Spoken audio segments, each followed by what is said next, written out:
Las unidades ópticas cuentan con una parte lógica y una mecánica. La parte lógica está representada por una placa controladora, encargada del manejo de los motores y el sistema de lectura. El principal responsable de la lectura y grabación de la información es el pickup. Ese pickup se mueve sobre el radio del disco gracias a un motor que acciona una corredera dentada y una guía de desplazamiento.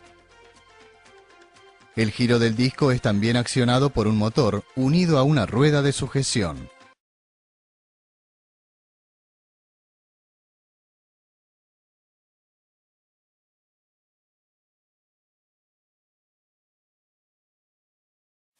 El trabajo del disco duro que hay dentro del ordenador es guardar y recuperar información a gran velocidad. El disco duro es un sorprendente milagro de la tecnología informática. Puede almacenar cantidades astronómicas de datos. Es un aparato pequeño, pero increíble, que comprime muchísima información en un espacio ínfimo gracias a las poderosas fuerzas de la naturaleza. Bien, ¿y cómo funciona? Para entenderlo, tendremos que romper un ordenador.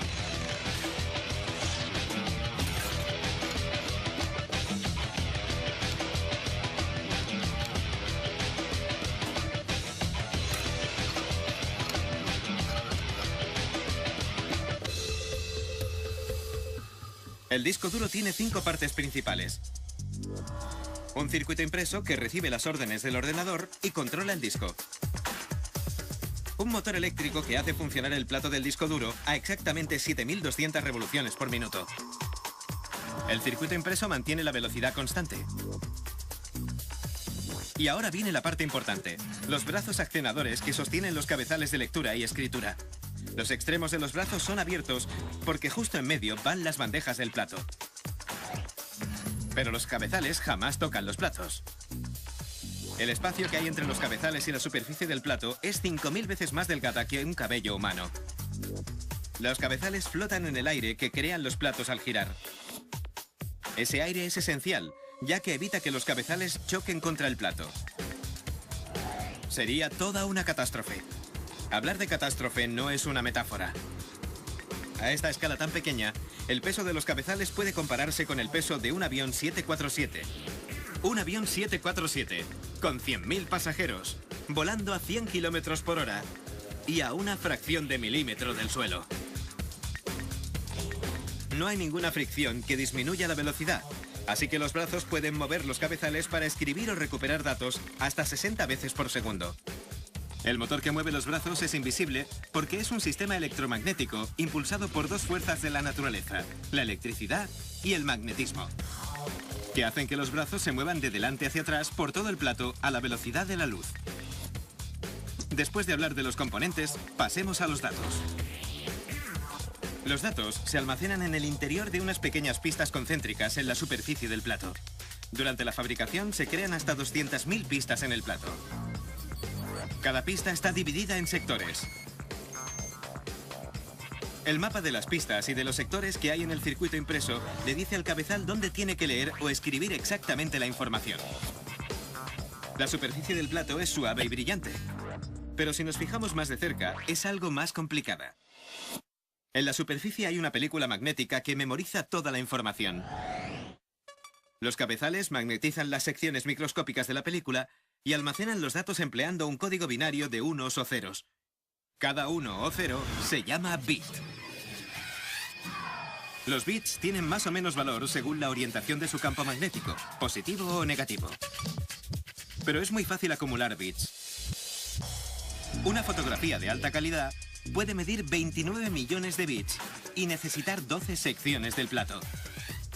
Parece gigantesco, pero en realidad, una grandiosa cantidad de bits puede caber en un sitio extremadamente pequeño.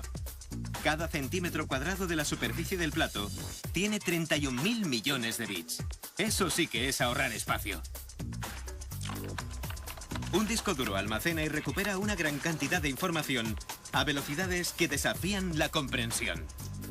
Gracias al poder del magnetismo, la brillante superficie del disco duro puede almacenar el contenido de varias colecciones de enciclopedias o cientos de miles de imágenes con mucha facilidad. La verdad es que el disco duro es un maravilloso aparato de reducción que comprime montañas de datos en pequeños bits con tan solo pulsar una tecla. Esta obra maestra de la ingeniería ha sobrepasado las fronteras de la física bit a bit.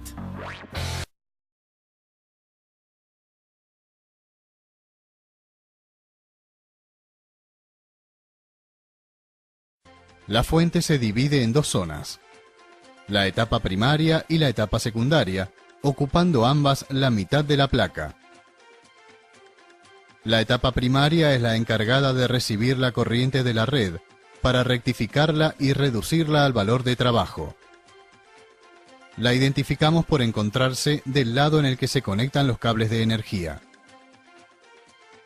La etapa secundaria es la que genera y regula las tensiones provistas a cada uno de los componentes de la PC. La reconocemos por encontrarse sobre el lateral que ofrece la salida del paquete de cables que se distribuyen por el interior del gabinete.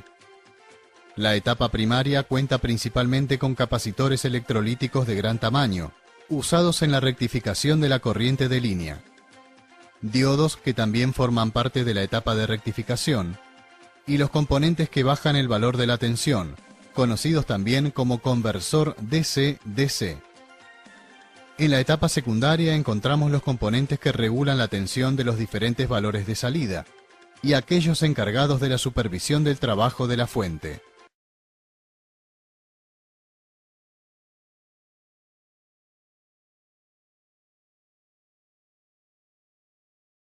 ¿Cómo funcionan las tarjetas gráficas?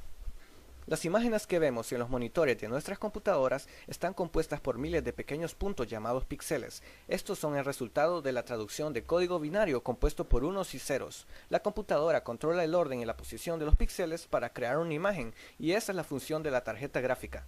El procesador trabaja en conjunto con los programas de la computadora y envía la información binaria acerca de la imagen a la tarjeta. Esta la interpreta y la compone en píxeles para reflejar la imagen, enviando la información al monitor a través del cable. La tarjeta gráfica se encarga no solo de la composición de los píxeles, sino de todos los procesos gráficos como sombras, imágenes tridimensionales, iluminación, textura y color. Así es como funciona.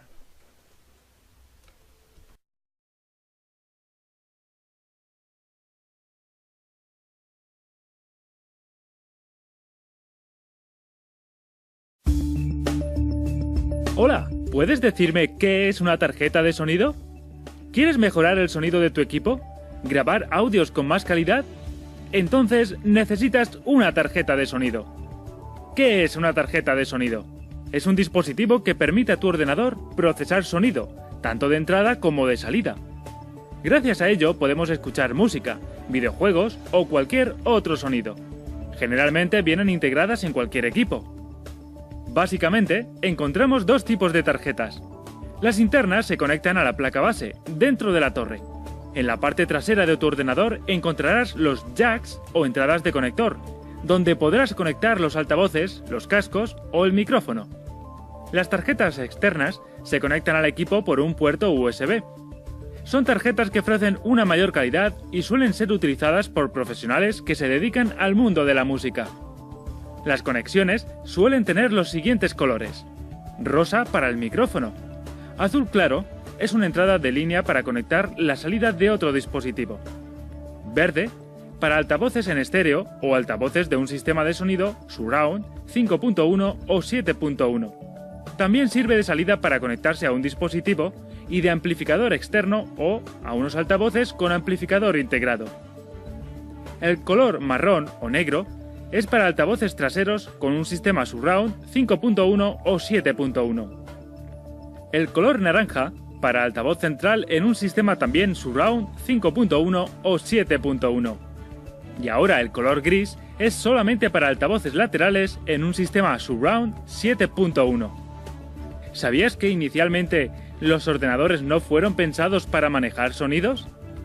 De hecho, el pitido que oímos cuando arrancamos el ordenador ha sido durante muchos años el único sonido que emitía. Algo que contribuyó al desarrollo de las tarjetas de sonido fueron los videojuegos, ya que una de las primeras tarjetas que aparecieron fue la Sound Blaster, que permitió usar en los juegos sonidos reales, como voces y ruidos, y también efectos especiales.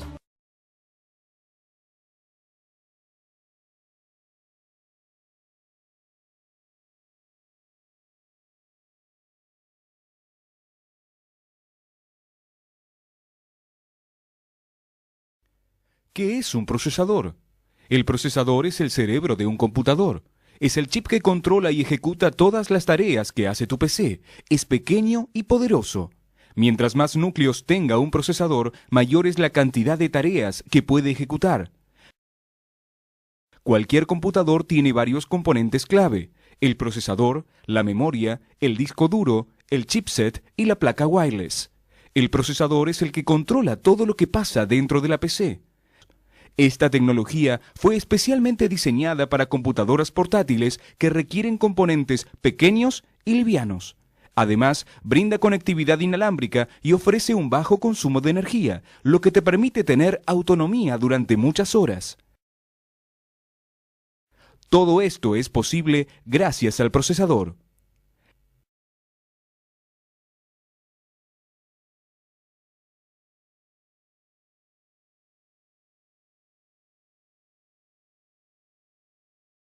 ¿Qué es y cómo elegirla correctamente? Las siglas RAM vienen del inglés Random Access Memory o memoria de acceso aleatorio. Este tipo de memoria no almacena datos a largo plazo.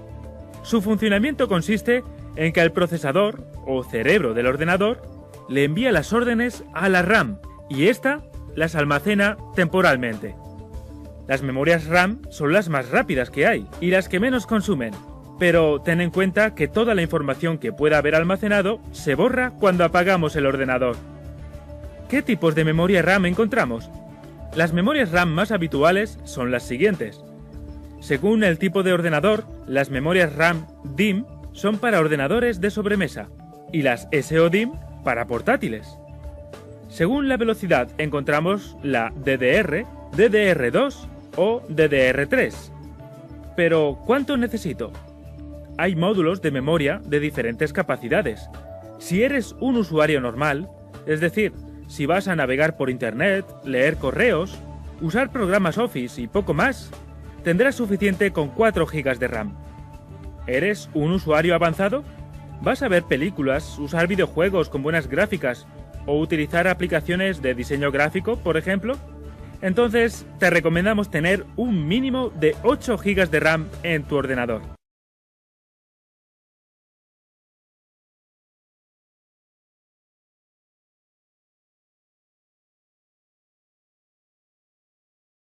¿Qué es? Una tarjeta de red es un periférico que permite la comunicación entre varios equipos conectados entre sí, lo que hace posible compartir recursos entre 2 o más computadoras. Por ejemplo, discos duros, CD-ROM o impresoras, entre muchos otros. Las tarjetas de red tienen como función principal preparar, enviar y controlar los datos en la red. Algunas de las variedades de tarjetas de red que hay disponibles son tarjetas inalámbricas. Son tarjetas de red inalámbricas con las que puedes conectarte a internet remotamente, sin cables. En los últimos años, las redes de área local inalámbricas, conocidas como WLAN, están ganando mucha popularidad y cada vez ofrecen más prestaciones y aplicaciones. Además, permiten a los usuarios acceder a la información y recursos en tiempo real, sin necesidad de estar físicamente conectados a un determinado lugar. Las tarjetas Ethernet. Es el tipo de tarjeta más conocido y usado actualmente, ya que la mayoría de las redes en el mundo son redes Ethernet. Se utilizan para crear una red entre varios ordenadores, ya sea en casa o en la oficina, lo que logra que estén conectados entre ellos. También permiten conectar todos los ordenadores a un mismo proveedor de Internet. Desde hace décadas es la solución más económica y popular para negocios y empresas. ¿Sabías que, generalmente, una tarjeta de red posee 2 luces indicadoras? La luz verde, que nos dice que está recibiendo alimentación eléctrica. La luz naranja o roja indica actividad en la red, o sea, el flujo de envío o recepción de datos. Además, dependiendo de qué luz disponga tu tarjeta, tendrás más o menos capacidad de actividad. Si es naranja, hasta 10 megas por segundo, y si es roja, hasta 100 megas por segundo.